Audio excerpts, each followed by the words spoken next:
আমি আজকে প্রায় অনেক বছর ধরে এই বিড়ালগুলোকে লালন পালন করি। শুরুতে আমার একটা বিড়াল ছিল, এরকম বিড়াল বাড়াতে বাড়াতে আজকে কয়েক বছরে আমার 8টা বিড়াল হয়ে গেছে।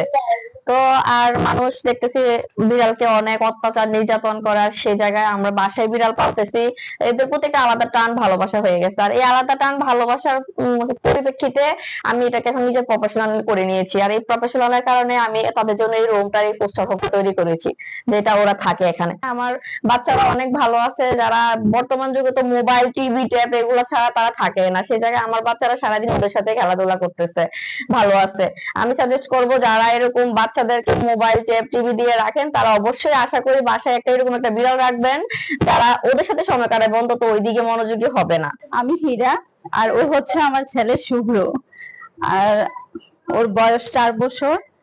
আমি প্রায় 5-6 বছর যাবত বিড়াল পালন করতেছি।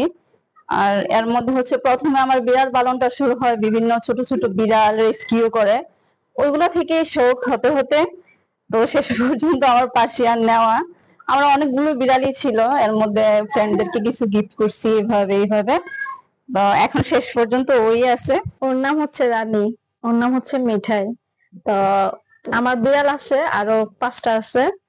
তো ওর বয়স হচ্ছে 5 বছর আর ওর হচ্ছে 4 বছর। তো আমি আজকে 3 বছর ধরে বিড়াল পালতেছি।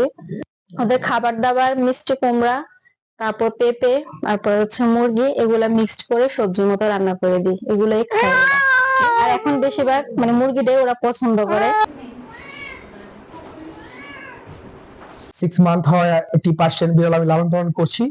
তো বিড়ালটার প্রতি অনেক ভালোবাসা আসলে জন্মাচ্ছে, দিন দিন অনেক বেশি এটার প্রতি দুর্বল হয়ে যাচ্ছে। প্রথমে মনে হয়েছে যে বিড়ালটা আসলে লালন পালন করতে পারবো না, পরে দেখে গেছে আস্তে আস্তে একদিন দুদিন করে করে এটার যে একটা ভালোবাসা, সেই ভালোবাসা মুগ্ধ হয়ে এখন বিড়াল পালার জন্য অনেক বেশি আগ্রহ হয়েছে। এবং আমরা চারপাশে দেখছি আগের তুলনায় প্রচুর পরিমাণে বিড়াল প্রেমীদের ভিড় বেড়েছে এবং অনেকে বিড়াল লালন পালন করতে সব করছে। তবে বিড়ালটা অনেক ভালো, আপনি যদি পার্সিয়ান বিড়াল একটি পালেন, এটা আপনার একটা পরিবারের সদস্য হয়ে আসলে থাকে। যখন আমি প্র্যাকটিস শুরু করি তখন দেখা যাচ্ছে কুমিল্লার পেট ওনারদের মাঝে একটু অনেক ধরনের সচেতনতার অভাব ছিল। ভ্যাকসিনেশন করানো হতো না, কৃমি ওষুধ খাওয়ানো হতো না। তারপর হচ্ছে যে দেখা যাচ্ছে বিড়াল হিটে আসতো, সার্জারি করাতে হয়, এই জিনিসটা অনেকে বুঝতো না, জানতো না। তো আমরা যখন প্র্যাকটিস শুরু করি, প্র্যাকটিস শুরুতে আজকে প্রায় 1-1.5 বছর হচ্ছে আমি এখানে আসতেছি নিয়মিত, প্রতি সপ্তাহে একবার করে এসে সময় দিয়ে যাই। তো সেই সময় থেকে বর্তমান সময়ে আমি বলবো যে অনেকটুকুই গার্ডিয়ানরা অনেকটুকু সচেতন হয়েছে। যেমন আগে ভ্যাকসিনেশনের বিষয়ে অ্যাওয়ারনেস ছিল না, এখন সেই অ্যাওয়ারনেসটা হচ্ছে। আমি হচ্ছে 2019 সাল থেকে কুমিল্লাতে প্রাণী নিয়ে কাজ করছি। তখন আমরা খুব অল্প সংখ্যক হচ্ছে প্রাণী নিয়ে হচ্ছে চিকিৎসা নিয়ে শুরু করি কুমিল্লাতে।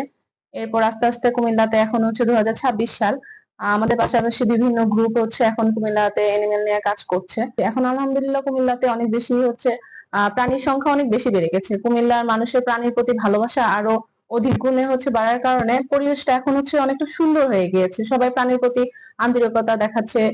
রাস্তাঘাটে যদি কেউ কুকুরকে আঘাত করে, সেই ক্ষেত্রে হচ্ছে সেটা নিয়ে হচ্ছে প্রতিবাদ করে তুলছে। এভাবেই হচ্ছে আমাদের কুমিল্লা প্রাণী নিয়ে এগিয়ে যাচ্ছে।